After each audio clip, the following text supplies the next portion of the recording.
شروع اللہ کا نام لے کر جو بڑا مہربان نہایت رحم والا ہے۔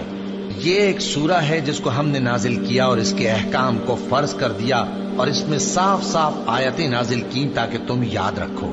بدکاری کرنے والی عورت اور بدکاری کرنے والا مرد جب ان کی بدکاری ثابت ہو جائے تو دونوں میں سے ہر ایک کو 100 درے مارو۔ اور اگر تم اللہ اور روز آخر پر ایمان رکھتے ہو تو اللہ کے قانون کو نافذ کرنے میں تمہیں ان پر ہرگز ترس نہ آئے، اور چاہیے کہ ان کی سزا کے وقت مسلمانوں کی ایک جماعت بھی موجود ہو۔ بدکار مرد تو بدکار یا مشرک عورت کے سوا کسی سے نکاح نہیں کرتا، اور بدکار عورت کو بھی بدکار یا مشرک مرد کے سوا اور کوئی نکاح میں نہیں لاتا۔ اور یہ یعنی بدکار عورت سے نکاح کرنا مومنوں پر حرام ہے۔ اور جو لوگ پرہیزگار عورتوں کو بدکاری کا عیب لگائیں اور اس پر 4 گواہ نہ لائیں تو ان کو 80 درے مارو اور کبھی ان کی شہادت قبول نہ کرو، اور یہی بد کردار ہیں۔ ہاں، جو اس کے بعد توبہ کر لیں اور اپنی حالت سنوار لیں تو اللہ بھی بخشنے والا ہے، مہربان ہے۔ اور جو لوگ اپنی بیویوں پر بدکاری کی تہمت لگائیں اور خود ان کے سوا اور گواہ نہ ہوں تو ہر ایک کی شہادت یہ ہے کہ پہلے تو 4 بار اللہ کی قسم کھائے کہ بے شک وہ سچا ہے، اور 5ویں بار یہ کہے کہ اگر وہ جھوٹا ہو تو اس پر اللہ کی لعنت۔ اور عورت سے سزا کو یہ بات ٹال سکتی ہے کہ وہ پہلے 4 بار اللہ کی قسم کھائے کہ بے شک یہ جھوٹا ہے، اور 5ویں دفعہ یوں کہے کہ اگر یہ سچا ہو تو مجھ پر اللہ کا غضب نازل ہو۔ اور اگر تم پر اللہ کا فضل اور اس کی مہربانی نہ ہوتی تو بہت سی خرابیاں پیدا ہو جاتی۔ اور یہ کہ اللہ توبہ قبول کرنے والا ہے، حکیم ہے۔ جن لوگوں نے یہ بہتان باندھا ہے وہ تمہیں میں سے ایک جماعت ہے، اس کو اپنے حق میں برا نہ سمجھنا، بلکہ وہ تمہارے لیے اچھا ہے۔ ان میں سے جس شخص نے گناہ کا جتنا حصہ لیا اس کے لیے اتنا وبال ہے، اور جس نے ان میں سے اس بہتان کا بڑا بوجھ اٹھایا ہے اس کو بڑا عذاب ہوگا۔ جب تم نے وہ بات سنی تھی تو مومن مردوں اور عورتوں نے کیوں اپنے دلوں میں نیک گمان نہ کیا، اور کیوں نہ کہہ دیا کہ یہ کھلم کھلا بہتان ہے؟ یہ بہتان لگانے والے اپنی بات کی تصدیق کے لیے 4 گواہ کیوں نہ لائے؟ تو جب یہ گواہ نہیں لا سکے تو اللہ کے نزدیک یہی جھوٹے ہیں۔ اور اگر دنیا اور آخرت میں تم پر اللہ کا فضل اور اس کی رحمت نہ ہوتی تو جس شغل میں تم منہمک تھے اس کی وجہ سے تم پر بڑا سخت عذاب نازل ہوتا، جب تم اپنی زبانوں سے اس کا ایک دوسرے سے ذکر کرتے تھے اور اپنے منہ سے ایسی بات کہتے تھے جس کا تم کو کچھ بھی علم نہ تھا، اور تم اسے ایک ہلکی بات سمجھتے تھے، حالانکہ اللہ کے نزدیک وہ بڑی بھاری بات تھی۔ اور جب تم نے اسے سنا تھا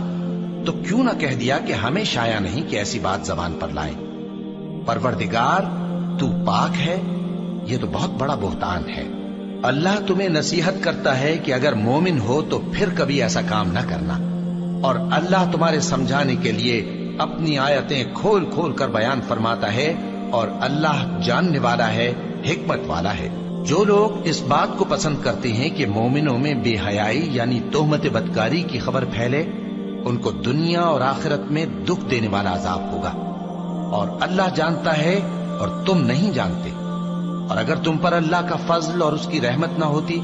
تو کیا کچھ نہ ہوتا، مگر وہ کریم ہے، اور یہ کہ اللہ نہایت مہربان ہے، رحیم ہے۔ مومنوں، شیطان کے قدموں پر نہ چلنا، اور جو شخص شیطان کے قدموں پر چلے گا تو شیطان تو بے حیائی کی باتیں اور برے کام ہی بتائے گا۔ اور اگر تم پر اللہ کا فضل اور اس کی مہربانی نہ ہوتی تو ایک شخص بھی تم میں پاک نہ ہو سکتا،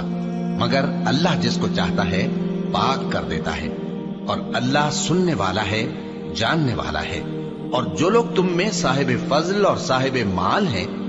وہ اس بات کی قسم نہ کھائیں کہ رشتہ داروں اور محتاجوں اور وطن چھوڑ جانے والوں کو کچھ نہیں دیں گے،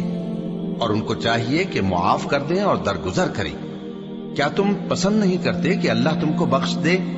اور اللہ تو بخشنے والا ہے، مہربان ہے۔ جو لوگ پرہیزگار اور برے کاموں سے بے خبر اور ایماندار عورتوں پر بدکاری کی تہمت لگاتے ہیں ان پر دنیا اور آخرت دونوں میں لعنت ہے، اور ان کو سخت عذاب ہوگا، یعنی قیامت کے روز جس دن ان کی زبانیں اور ہاتھ اور پاؤں سب ان کے کاموں کی گواہی دیں گے۔ اس دن اللہ ان کو ان کے اعمال کا پورا پورا اور ٹھیک ٹھیک بدلہ دے گا، اور ان کو معلوم ہو جائے گا کہ اللہ برحق اور حق کو ظاہر کرنے والا ہے۔ ناپاک عورتیں ناپاک مردوں کے لیے ہیں اور ناپاک مرد ناپاک عورتوں کے لیے، اور پاک عورتیں پاک مردوں کے لیے ہیں اور پاک مرد پاک عورتوں کے لیے۔ یہ پاک لوگ ان جھوٹوں کی باتوں سے بری ہیں اور ان کے لیے بخشش اور نیک روزی ہے۔ مومنوں، اپنے گھروں کے سوا دوسرے لوگوں کے گھروں میں گھر والوں سے اجازت لیے اور ان کو سلام کیے بغیر داخل نہ ہوا کرو، یہ تمہارے حق میں بہتر ہے، اور ہم یہ نصیحت اس لیے کرتے ہیں کہ شاید تم یاد رکھو۔ پھر اگر تم گھر میں کسی کو موجود نہ پاؤ تو جب تک تم کو اجازت نہ دی جائے اس میں مت داخل ہو،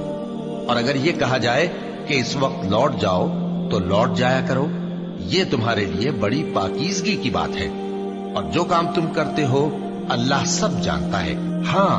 اگر تم کسی ایسے مکان میں جاؤ جس میں کوئی نہ بستا ہو اور اس میں تمہارا اسباب رکھا ہو تو تم پر کچھ گناہ نہیں، اور جو کچھ تم ظاہر کرتے ہو اور جو پوشیدہ کرتے ہو اللہ کو سب معلوم ہے۔ مومن مردوں سے کہہ دو کہ اپنی نظریں نیچی رکھا کریں اور اپنی شرمگاہوں کی حفاظت کیا کریں، یہ ان کے لیے بڑی پاکیزگی کی بات ہے، اور جو کام یہ کرتے ہیں اللہ ان سے خبردار ہے۔ اور مومن عورتوں سے کہہ دو کہ وہ بھی اپنی نگاہیں نیچی رکھا کریں اور اپنی شرمگاہوں کی حفاظت کیا کریں، اور اپنی آرائش یعنی زیور کے مقامات کو ظاہر نہ ہونے دیا کریں مگر جو اس میں سے کھلا رہتا ہو، اور اپنے سینوں پر اوڑھنیاں اوڑھے رہا کریں، اور اپنے خاوند اور باپ اور خسر اور بیٹوں اور خاوند کے بیٹوں اور بھائیوں اور بھتیجوں اور بھانجوں اور اپنی جیسی مومن عورتوں اور لونڈی غلاموں کے سوا نیز ان خدام کے جو عورتوں کی خواہش نہ رکھیں، یا ایسے لڑکوں کے جو عورتوں کے پردے کی چیزوں سے واقف نہ ہوں۔ غرض ان لوگوں کے سوا کسی پر اپنی زینت اور سنگھار کے مقامات کو ظاہر نہ ہونے دیں، اور اپنے پاؤں ایسے طور سے زمین پر نہ ماریں کہ جھنکار کانوں میں پہنچے اور ان کا پوشیدہ زیور معلوم ہو جائے۔ اور مومنوں، سب اللہ کے آگے توبہ کرو تاکہ فلاح پاؤ، اور اپنی قوم کی بیوہ عورتوں کے نکاح کر دیا کرو، اور اپنے غلاموں اور لونڈیوں کے بھی جو نیک ہوں نکاح کر دیا کرو۔ اگر وہ مفلس ہوں گے تو اللہ ان کو اپنے فضل سے غنی کر دے گا، اور اللہ بہت وسعت والا ہے، سب کچھ جاننے والا ہے۔ اور جن کو بیاہ کا مقدور نہ ہو وہ پاک دامنی کو اختیار کیے رہیں یہاں تک کہ اللہ ان کو اپنے فضل سے غنی کر دے۔ اور جو غلام تم سے مکاتبت یعنی مال دے کر پروانہ آزادی کی تحریر چاہیں، اگر تم ان میں صلاحیت اور نیکی پاؤ تو ان سے مکاتبت کر لو، اور اللہ نے جو مال تم کو بخشا ہے اس میں سے ان کو بھی دو۔ اور اپنی باندیوں کو اگر وہ پاک دامن رہنا چاہیں تو دنیاوی زندگی کے فوائد حاصل کرنے کے لیے بدکاری پر مجبور نہ کرنا، اور جو ان کو مجبور کرے گا تو ان بیچاریوں کے مجبور کیے جانے کے بعد اللہ بخشنے والا ہے، مہربان ہے۔ اور ہم نے تمہاری طرف روشن آیتیں نازل کی ہیں، اور جو لوگ تم سے پہلے گزر چکے ہیں ان کی خبریں اور پرہیزگاروں کے لیے نصیحت۔ اللہ آسمانوں اور زمین کا نور ہے، اس کے نور کی مثال ایسی ہے کہ گویا ایک طاق ہے جس میں ایک چراغ ہے، اور چراغ ایک قندیل میں ہے، اور قندیل ایسی صاف شفاف ہے کہ گویا موتی کا سا چمکتا ہوا تارا ہے۔ اس میں ایک مبارک درخت کا تیل جلایا جاتا ہے یعنی زیتون کا، کہ نہ مشرق کی طرف ہے نہ مغرب کی طرف۔ ایسا معلوم ہوتا ہے کہ اس کا تیل خواہ آگ اسے نہ بھی چھوئے جلنے کو تیار ہے، بڑی روشنی پر روشنی ہو رہی ہے۔ اللہ اپنے نور سے جس کو چاہتا ہے سیدھی راہ دکھاتا ہے، اور اللہ جو مثالیں بیان فرماتا ہے تو لوگوں کے سمجھانے کے لیے، اور اللہ ہر چیز سے واقف ہے۔ وہ قندیل ان گھروں میں ہے جن کے بارے میں اللہ نے ارشاد فرمایا ہے کہ بلند کیے جائیں اور وہاں اللہ کے نام کا ذکر کیا جائے، اور ان میں صبح و شام اس کی تسبیح کرتے ہیں۔ ایسے لوگ جن کو اللہ کے ذکر اور نماز پڑھنے اور زکوٰۃ دینے سے نہ سوداگری غافل کرتی ہے نہ خرید و فروخت، وہ اس دن سے جب دل خوف اور گھبراہٹ کے سبب الٹ جائیں گے اور آنکھیں اوپر چڑھ جائیں گی ڈرتے ہیں، تاکہ اللہ ان کو ان کے اعمال کا بہت اچھا بدلہ دے اور اپنے فضل سے زیادہ بھی عطا فرمائے۔ اور اللہ جس کو چاہتا ہے بے حساب رزق دیتا ہے۔ اور جن لوگوں نے کفر کیا ان کے اعمال کی مثال ایسی ہے جیسے میدان میں ریت کہ پیاسا اسے پانی سمجھے، یہاں تک کہ جب اس کے پاس آئے تو اسے کچھ بھی نہ پائے اور اللہ ہی کو اپنے پاس دیکھے تو وہ اسے اس کا حساب پورا پورا چکا دے، اور اللہ جلد حساب کرنے والا ہے۔ یا ان کے اعمال کی مثال ایسی ہے جیسے گہرے سمندر میں اندھیرے جس پر لہر چڑھی چلی آتی ہو اور اس کے اوپر اور لہر آ رہی ہو اور اس کے اوپر بادل ہو، غرض اندھیرے ہی اندھیرے ہوں، ایک پر ایک چھایا ہوا، جب اپنا ہاتھ نکالے تو کچھ نہ دیکھ سکے، اور جس کو اللہ روشنی نہ دے اس کو کہیں بھی روشنی نہیں مل سکتی۔ کیا تم نے نہیں دیکھا کہ جو لوگ آسمانوں اور زمین میں ہیں اللہ کی تسبیح کرتے رہتے ہیں، اور پر پھیلائے ہوئے پرندے بھی، اور سب اپنی نماز اور تسبیح کے طریقے سے واقف ہیں، اور جو کچھ وہ کرتے ہیں سب اللہ کو معلوم ہے،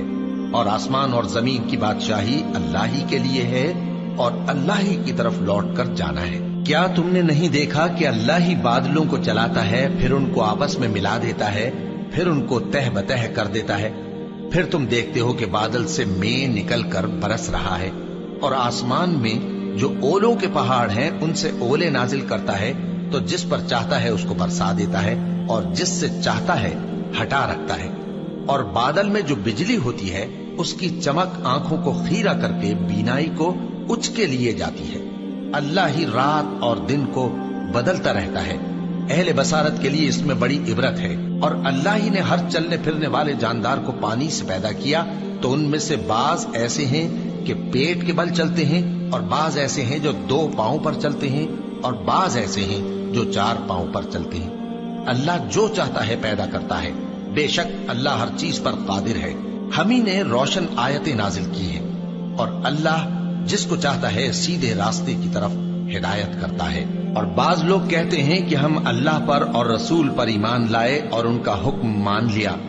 پھر اس کے بعد ان میں سے ایک فریق پھر جاتا ہے، اور یہ لوگ صاحب ایمان ہی نہیں ہے، اور جب ان کو اللہ اور اس کے رسول کی طرف بلایا جاتا ہے تاکہ پیغمبر ان کا قضیہ چکا دیں، تو ان میں سے ایک فریق منہ پھیر لیتا ہے،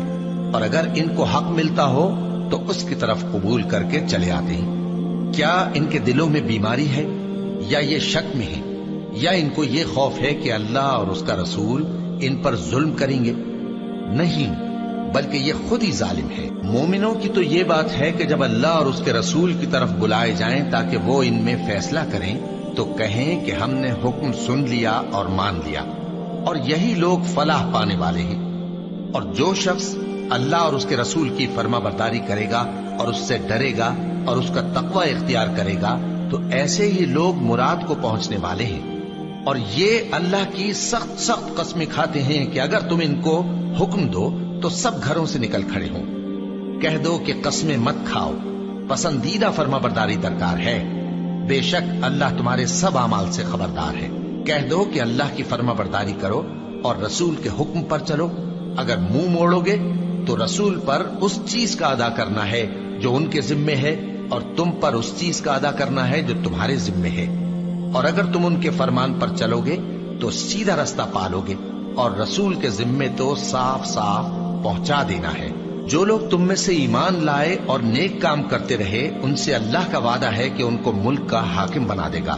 جیسا ان سے پہلے لوگوں کو حاکم بنایا تھا، اور ان کے دین کو جسے اس نے ان کے لیے پسند کیا ہے مستحکم و پائیدار کرے گا، اور خوف کے بعد ان کو امن بخشے گا۔ وہ میری عبادت کریں گے اور میرے ساتھ کسی چیز کو شریک نہ بنائیں گے، اور جو اس کے بعد کفر کرے تو ایسے ہی لوگ بد کردار ہیں۔ اور نماز پڑھتے رہو اور زکوٰۃ دیتے رہو اور پیغمبر کے فرمان پر چلتے رہو تاکہ تم پر رحمت کی جائے،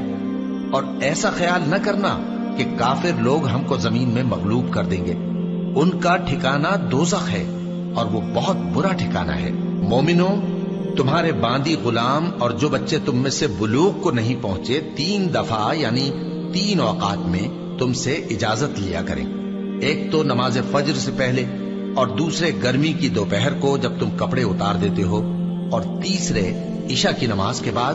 یہ 3 وقت تمہارے پردے کے ہیں، ان کے آگے پیچھے یعنی دوسرے وقتوں میں نہ تم پر کچھ گناہ ہے اور نہ ان پر، کہ کام کاج کے لیے ایک دوسرے کے پاس آتے رہتے ہو۔ اس